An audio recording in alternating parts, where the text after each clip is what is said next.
Now, I know that Game Week 15 isn't quite over yet, but we've already got plenty to talk about. And Mbumo is injured, of course. Here are players to buy and avoid for Game Week 16.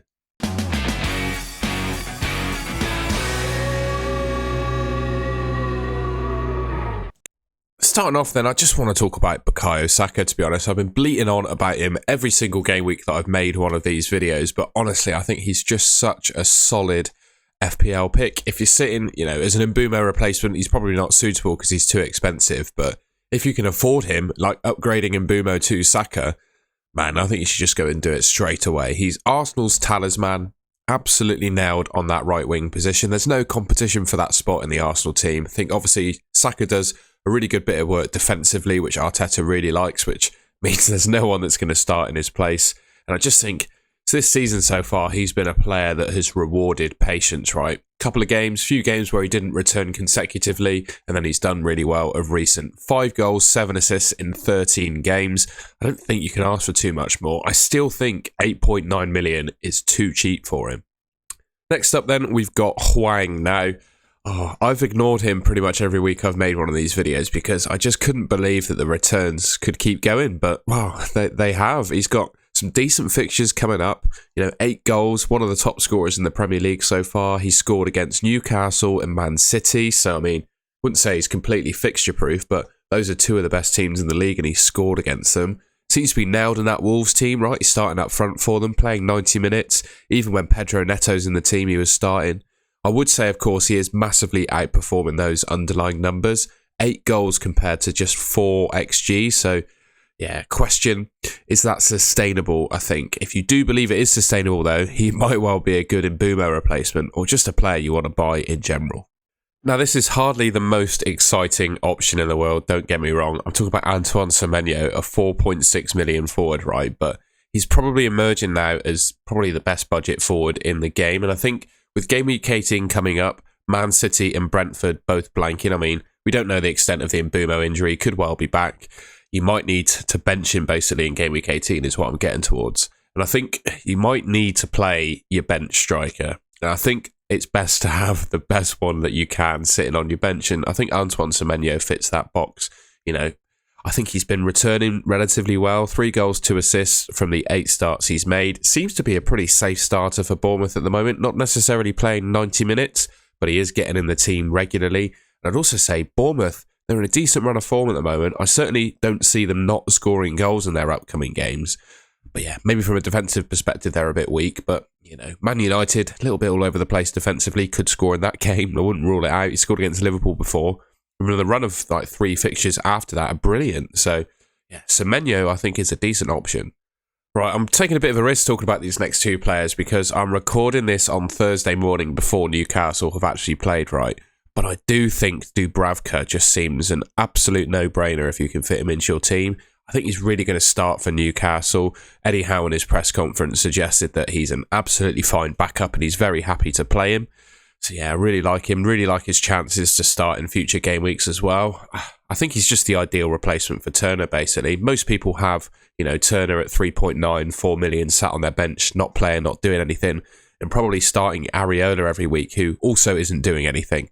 So bringing in Dubravka to rotate with Areola, and they actually rotate quite nicely, to be honest. I think it's just a very low risk transfer because, even if Dubravka doesn't play and you've replaced Turner with him, it's not the end of the world, is it? Most defences are conceding anyway, right? So there aren't many goalkeepers that are scoring well. Apart from, of course, the Newcastle team who have been keeping a pretty decent number of clean sheets. And hopefully that means some future points for Dubravka.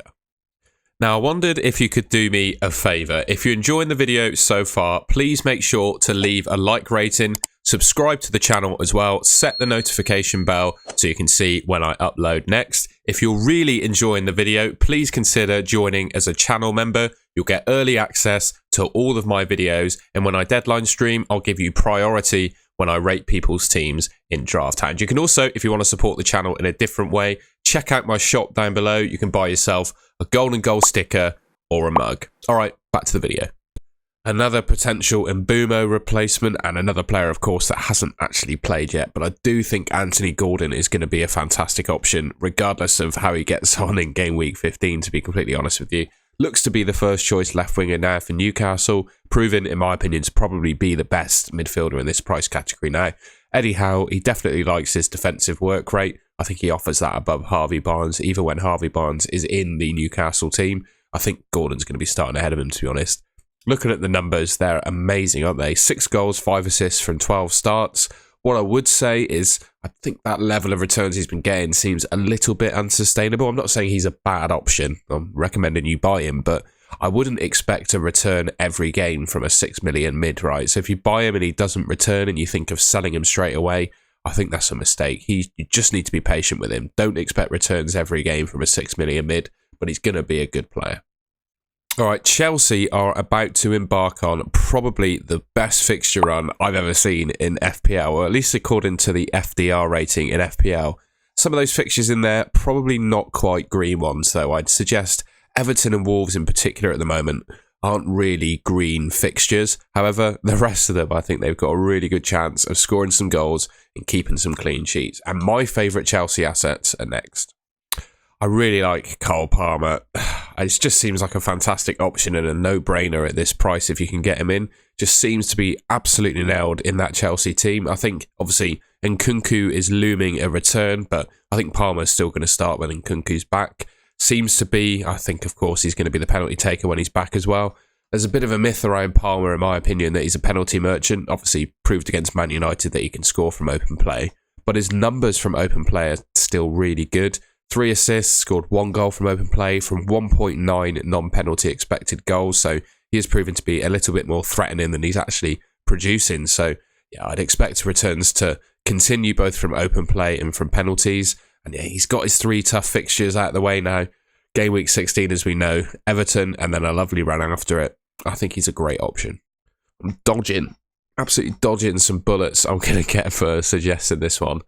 But Reece James, I think, is a decent option. Now, he obviously poses an injury risk. I'm not making any mistake about that. He didn't start against Man United, which leads me to believe he's going to play the Everton fixture, or at least start the game.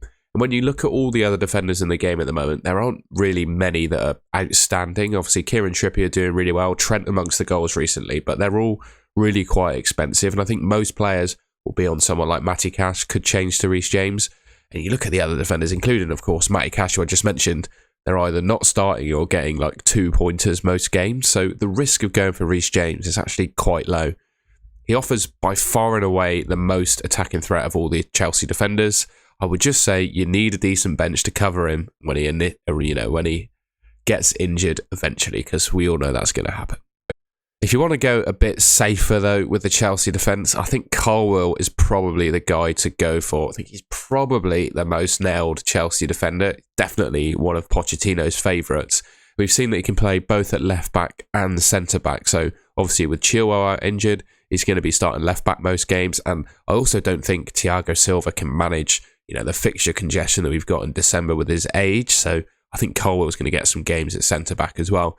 There's a bit of shout on Twitter and over the previous weeks that Badiashile could be a starting centre-back for Chelsea, but he didn't play against Man United, and I don't think he's really established himself in the Chelsea team yet. He's also not been able to stay fit for a sustained period of time. Colwill, his stats, 1 goal, 1 assist from 13 starts is better than most of the other Chelsea players have managed.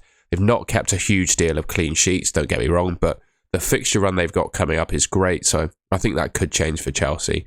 So if you want to go safe, absolutely safe and a little bit boring, I'm afraid, I think Colwill is your man. And finally, I've only got one player to avoid this week, actually, and I've been picking him up in previous weeks, but Jamal Lascelles, I think his time is up now. Botman seems to be back fairly imminently, and I just think he's going to go straight back in the team and replace Jamal Lascelles. I'd also say with the emergence of Dubravka being so cheap and such a good option, you don't want to have Lascelles just rotting on your bench and not starting. You could not prioritise transferring him out, and that would leave you potentially tripled up on Newcastle or blocking, maybe Trippier and Dubravka or something like that coming in. So I recommend selling him, to be honest. The guy I've just spoken about, Colwill, could be a good option to replace. There's not much price difference in it. Or Botman himself as well, once he comes back from injury, is a fine replacement too. But yeah, I just say if you're sitting on Jamal Lascelles at the moment, his time's nearly up.